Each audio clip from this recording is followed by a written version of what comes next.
GameSync.com's brand new show, same name, different game. My name is Joe, I'm going to be your host, and every month I'm going to bring you a look at two different titles with the same name. Now sometimes they're going to be different versions of the same game, ports, from an arcade, and sometimes they're going to be completely different games that just happen to have the same title. This month, to start things off, we're going to be looking at Salamander, which is known in the US as Life Force. Now the saga of Salamander is a little bit of a strange one, so sit back and relax while I explain to you what's going on with these games. The year was 1986, and Konami was still hot off the release of Gradius, so they decided to craft a sequel. Or maybe a spin-off, or something. Well, at the time, no one was really sure, since Gradius 2, Go for no Yabu, didn't come out until afterwards. And whatever it was called Salamander. Taking aspects of Gradius, they created a dynamic shooter with a new Powerup System and new power-ups, new bosses, new stages, and a brand new two-player simultaneous mode. They also added vertical scrolling stages, while Gradius had just horizontal. Needless to say, on the heels of Gradius, Salamander was a massive success, and later that same year, it was translated into English. Well, okay, it was more than translated, really. It was reworked to take place inside of a giant alien monster. Many of the enemy sprites were changed. Now, that caught on so well that it was brought back over to Japan, and even more changes were made. Big changes to the backgrounds, and the boss sprites were changed as well. From a gameplay perspective, the largest change in the Japanese version was a return to the Gradius Powerup System. Both the US, Europe, and Japanese releases of that game are known as Life Force. Confused yet? Yeah, well, it gets more confusing. When Konami released the game for the Famicom, the Japanese NES, they titled the game Salamander, even though the game on the cartridge more closely represented the Life Force version of the game. Well, when they brought it over here, the United States, they retitled it Life Force, after the English language version of the original arcade game. Of course, things were much simpler on the PC Engine side of things. When Konami ported the game to the PC Engine, that's the Japanese Turbografx, in 1991, they just called it Salamander, because it is Salamander. In fact, it's almost a perfect arcade version of Salamander, arguably better than the original arcade. So for the sake of simplicity of this video, keeping it short, keeping it informative, we're going to compare the NES version of Life Force, which is the version that most American gamers grew up with and are familiar with, certainly the one I played the most when I was a kid, and the PC Engine version of Salamander. Yes, I know they technically don't have the exact same name, but remember, this was Salamander in Japan, and this never came out in the United States, but they had the same cover art. Which, by the way, this is one of my favorite pieces of video game cover art. Just want to put that out there. Look how cool that snake is. So, Salamander versus Salamander. What's to know? Well, for starters, the reason I chose this game for the inaugural episode is because they are so different from each other. The first thing you'll notice is the title screen, which in the PC Engine version allows you to select the difficulty, which the NES version does not. Also, for the purposes of this video, in any comparison shots, the NES version will be on the right, and the PC Engine version will be on the left.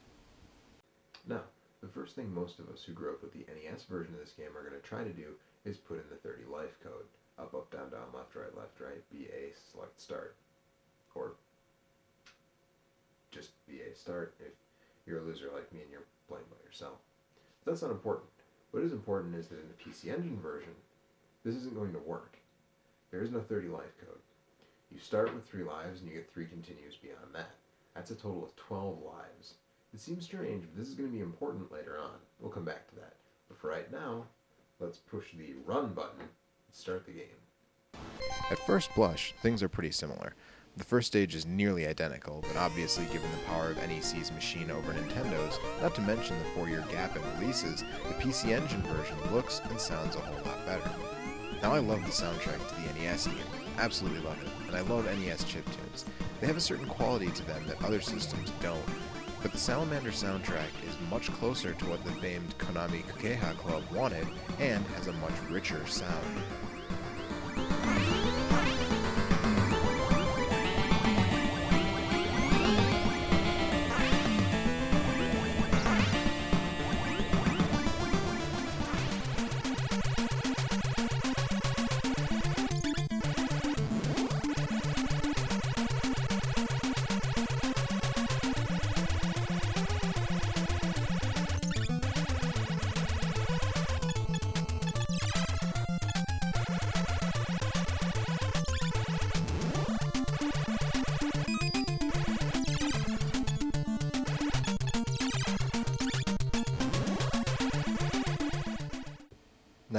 As for the graphics, again, the PCE game has much better graphics, more detailed sprites and backgrounds, there's no noticeable flicker or slowdown, but in what I consider a somewhat strange decision, the screen scrolls up and down in the horizontal stages to make up for the fact that arcade monitors have a different aspect ratio than televisions, while the Nintendo game was redrawn to fit a 4:3 TV. Still, the Nintendo version has some impressive graphics, especially for 1987, and the Famicom version has even more impressive graphics due to a special memory mapper chip it had. But I don't own that version of the game, so you'll have to take my word for it. While we're talking aesthetics, it merits mentioning that in both the horizontal and vertical stages, the PC Engine version scrolls much faster. But that's all window dressing, right? I mean, I'm no graphics whore. I'm sure you guys aren't either. And the sound, I mean, it's nice, but I love the sound of NES chiptunes. I love the sound of the rich PC Engine sound chip. So let's get down to brass tacks. Gameplay. How do these games play? Well, in both cases, the answer is pretty fucking excellent. I mean, controls are responsive.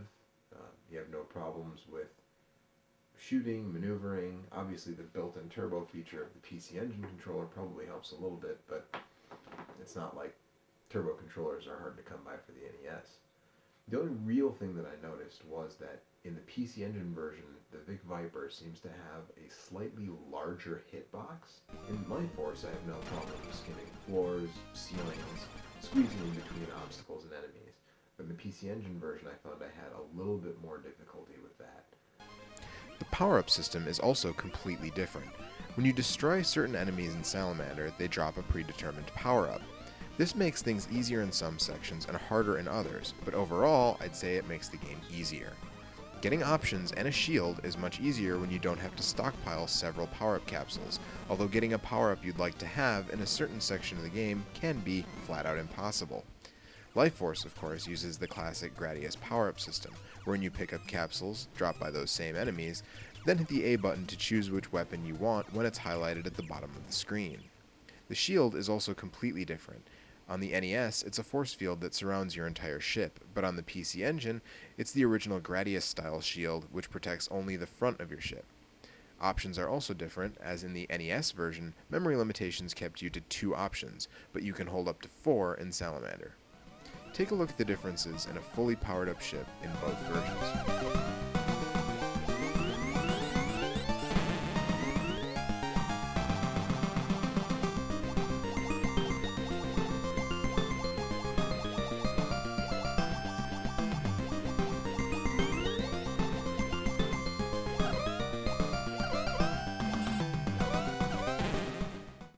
Now for the big time changes. The huge changes. The massive changes.